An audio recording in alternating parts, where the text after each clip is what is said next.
In today's video, going to be going over kind of a comprehensive review of the Morning Consult quarterly approval numbers of senators and how they're performing in their home state. So what I'm going to do is go through the top 10 most approved of senators, and then also take a look at the top 10 most disapproved of senators in the fourth quarter of 2018.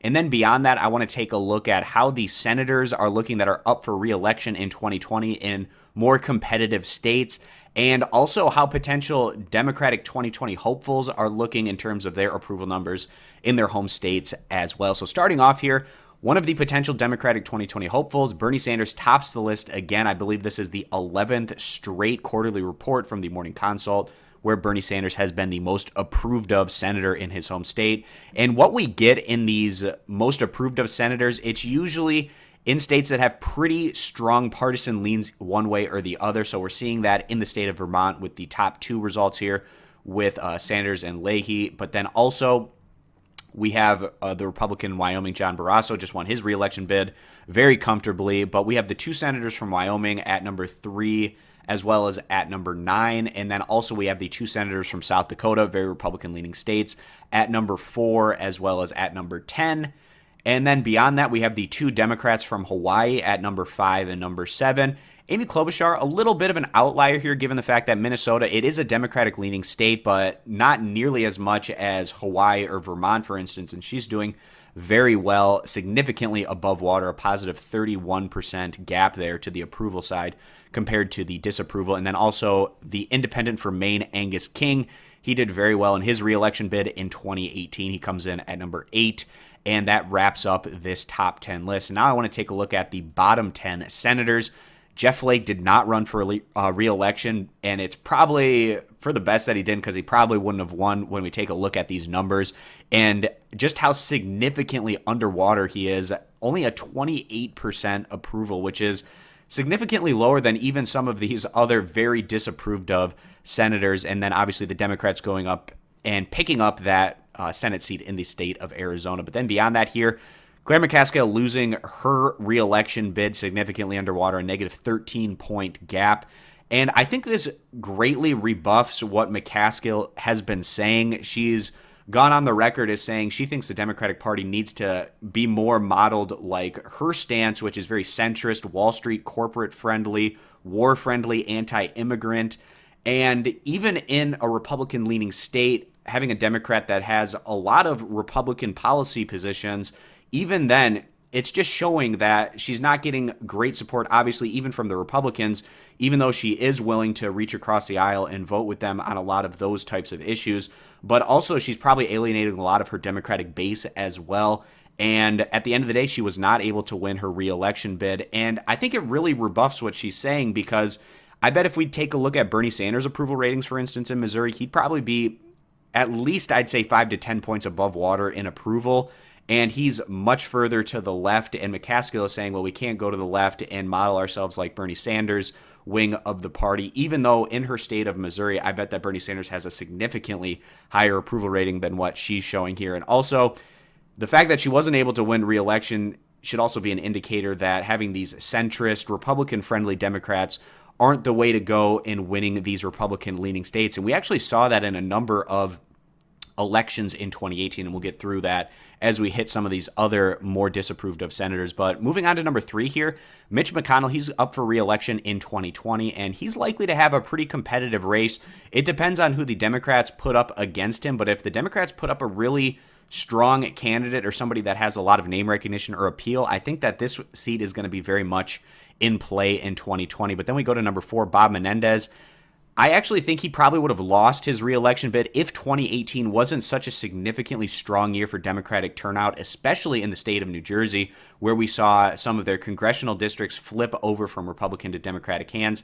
I think that had a big effect on people voting up ballot for the Democratic senator and was able to push him over the line and winning his re-election bid, but still a very disapproved of senator in New Jersey.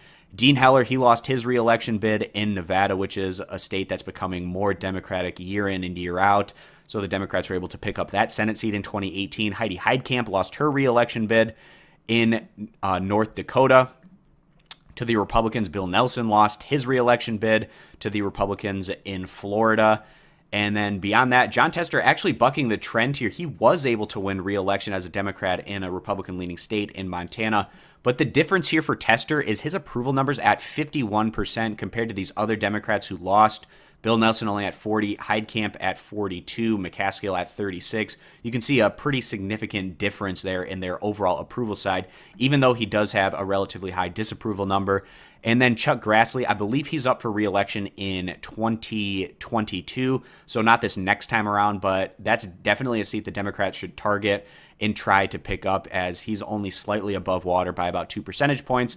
And then Illinois, a very Democratic-leaning state. Dick Durbin would be up for re-election in 2020. And the fact that it's a presidential year, I don't think there's any chance that the Democrats lose this Senate seat, even though Durbin is underwater, -3 percentage points. Perhaps this is a Senate seat where if progressive Democrats want to challenge, they could possibly do that and maybe make some inroads and try to take down Durbin and put up a stronger candidate to run in 2020. We'll see how that plays out in the state of Illinois. But beyond this, I want to go over and take a look at some of the more interesting Senate seats. So this is going to be 2020 Senate seats that could be competitive, I want to take a look at. And then also possible 2020 Democratic presidential hopefuls, how their approval numbers are looking on top of that. So starting off here, Alabama, obviously going to be a really interesting one. Doug Jones, the Democrat, was able to defeat Roy Moore. And what's working in Jones' favor is he now has the name recognition and the incumbency advantage this time around. But the big disadvantage is he's not going to be going against Roy Moore. And if Alabama just nominates a competent Republican, then I feel like Doug Jones is probably going to go on and lose this one. But he actually does have a positive approval rating. It isn't overwhelming, but it is positive 5 points.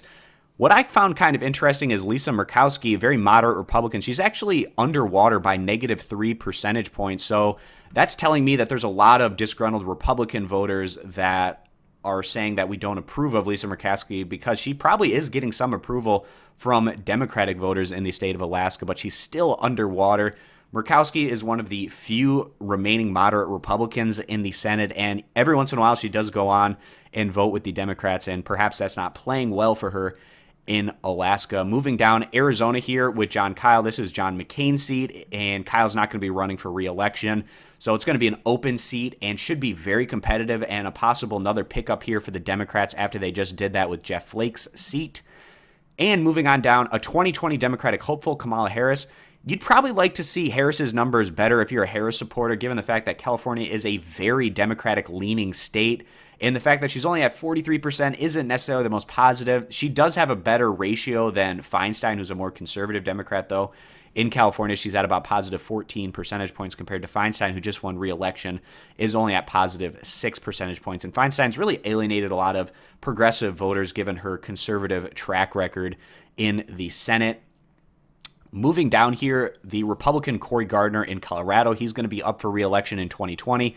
And this seat is probably as good as gone for the Republicans. I just saw a poll recently where Cory Gardner going up just to any Democrat, he was already significantly down, just a generic Democratic candidate. So that's not a great sign for him. He's just slightly above water here by positive 2 percentage points. But it's going to be a really big challenge for him to try to win his reelection, but especially in a presidential year, which tends to favor Democrats in that voter turnout.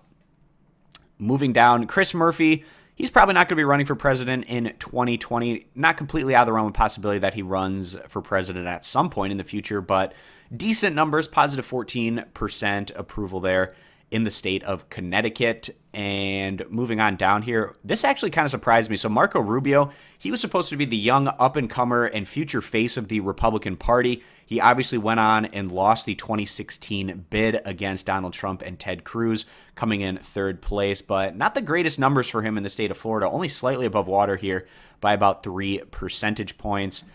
And going down to Georgia, David Perdue, he actually has some decent numbers here, positive 18 percentage points. He's going to be up for re-election in 2020. Georgia is becoming a bit more of an interesting state, but still leaning to the Republican side. Going to be a tough challenge here for the Democrats. You definitely give Perdue the advantage to go on and win his re-election bid. Perhaps if it's Stacey Abrams running for this Senate seat, it could make things really interesting and competitive, specifically in a presidential year. So definitely one we're going to be keeping our eyes on. And let's keep scrolling down here. Joe Donnelly obviously losing his reelection bid, and his numbers not looking all that great. He was about even, which, probably not a big surprise that he went on to lose, given the fact that his approval numbers are not all that strong. Joni Ernst, the Republican from Iowa, only above water by 3 percentage points, and this is going to be a 2020 competitive race. I think the Democrats have a decent shot at going on and picking this one up, depending on what candidate that they run against Ernst, the freshman senator from the state of Iowa, a very purple state. Also, this is going to be a presidential year, which should make things a little bit tougher for Ernst to try to win that reelection bid. And then Kansas with Pat Roberts. Kansas is one of these Great Plains states that has elected statewide Democrats. We just saw this with them electing a governor in this past midterms. And also the Republican policies in this state has left a bad taste in a lot of these voters' mouths, with Brownback, a very unpopular Republican governor in Kansas. And that's kind of opening up the door here for Democrats. Now, Pat Roberts, you can see another Republican here not doing so well in the state of Kansas. He's underwater just slightly, but he's not going to be running for re-election. So this is an open seat. I expect it to be very competitive. Can't wait to see how this one goes in Kansas. It's going to be a very interesting election to watch. And continuing to scroll on down here, this one actually surprised me a little bit. In Maine, Susan Collins, she's going to have a tough re-election bid in 2020, but she's actually doing pretty well here with these approval numbers at positive 15 percentage points, all the way up to 53% approval. So Collins still doing pretty well with her constituents in Maine. I thought that her stance on Brett Kavanaugh, for instance, in the Supreme Court would really hurt her in Maine. Maybe it did a little bit, but perhaps not as much as people were expecting. But another one of those seats where the Democrats could make some inroads and possibly flip it to their side in 2020. And now we have another 2020 hopeful here in the Democratic presidential primary, Elizabeth Warren. Pretty decent numbers here in the state of Massachusetts, positive 15 percentage points to the approval side compared to disapproval. Gary Peters in Michigan, he could have a tough re-election bid. He is going to be helped by the fact that it's a presidential year, and obviously in the state of Michigan, which leans to the Democratic side. They did vote for Donald Trump, but that was against a Democratic candidate in Hillary Clinton that did not play well in Michigan. If the Democrats have a better presidential candidate in 2020, then Gary Peters will probably ride his coattails and go on to win. But this is also another Senate seat where progressive Democrats might challenge Peters. He's had some votes over the past couple of years that have not been in what a lot of progressives would say something that they would hope for, like deregulating Wall Street, voting for the spending increase to the military, and even being one of the only Democrats that voted to confirm Ajit Pai to the FCC. He has a long list of things that he could be attacked on from the left. Can't wait to see how this particular Senate seat plays out in Michigan if the Democrats decide to challenge Peter from the progressive side, and how that election would go if it's Peters against a Republican. If it's a strong Republican, it could actually be a really close race there in Michigan. We'll keep our eyes on that one. Continuing to go and scroll down here, Steve Daines, he's going to be up for re-election. Maybe Democrats have a very outside chance, but the fact that Daines has the incumbency advantage and he's doing pretty well in his over-approval rating, probably going to be one where they're not going to be able to come through and significantly challenge for that one, even though John Tester, the Democrat, was able to win his re-election bid in 2018 in the state. And continuing to move down, Shaheen here in New Hampshire, her numbers are looking pretty good. New Hampshire is one of those states in the Northeast that can be pretty competitive, but the fact that her numbers are even better than Maggie Hassan, that's probably a sign that she is going to go on and win her re-election bid in 2020. Now, Cory Booker in New Jersey, he's got okay numbers. Certainly you'd like to see better for somebody that has a possibility at running for that 2020 presidential nomination. He is above water by about 14 percentage points and clearly much more popular than the other Democratic senator, Bob Menendez. Continuing to scroll down here, Kirsten Gillibrand, I'd be surprised if she ran for the Democratic nomination in 2020, but her numbers decent, a little bit above Schumer's, the difference there being in the disapproval numbers. And then Tom Tillis in North Carolina. This is a seat that the Democrats should definitely go hard and challenge. His numbers are not great. He's only above water by 4 percentage points, just a 36% of total approval. And in a presidential year where North Carolina is likely to be very competitive, if the Democrats get a strong candidate to run for this Senate seat, they could possibly flip it and pick it up for their side. And then continuing to go down and scrolling on here, let's see. Oh, great. So Texas, that's going to be another one. John Cornyn, his overall approval is actually a little bit less here than Cruz by about 6 percentage points, but his disapprovals aren't quite as bad as Ted Cruz. But Ted Cruz has actually done a lot of positive work for his approval ratings, where he's now above water by 14 percentage points. And even he had a tough time going on and defeating the Democrats. Now, if Beto O'Rourke decides to run for this Senate seat in 2020, it could be another very competitive race. If the Democrats pick anyone other than O'Rourke, though, it might be a tougher task. But Texas is also a state that's becoming a bit more Democratic leaning. I wouldn't say leaning, but becoming a bit more interesting and competitive as the years go on and the demographics change in the state of Texas. John Cornyn, positive 18 points to the approval side, which is a positive sign for him. But the fact that he's still only at 43% isn't necessarily the best sign overall. And this might be a competitive 2020 race in that state. And moving down to Virginia, Mark Warner, he'll probably go on and win his reelection, but he actually has even better approval numbers than Tim Kaine, who just won reelection by quite a significant margin. So we'd probably put Mark Warner in a safer category for his reelection bid. And that's pretty much going to wrap this one up, guys, touching on pretty much all of the different Senate scenarios that I wanted to talk about. If I missed perhaps some potential 2020 Democratic candidates, I apologize. I was just kind of going through this list and picking out the ones that sparked some interest in my brain. So thanks, guys, for stopping on in for today's video. If you're interested in more of this type of content, click that subscribe button. I hope to see you back here for future videos.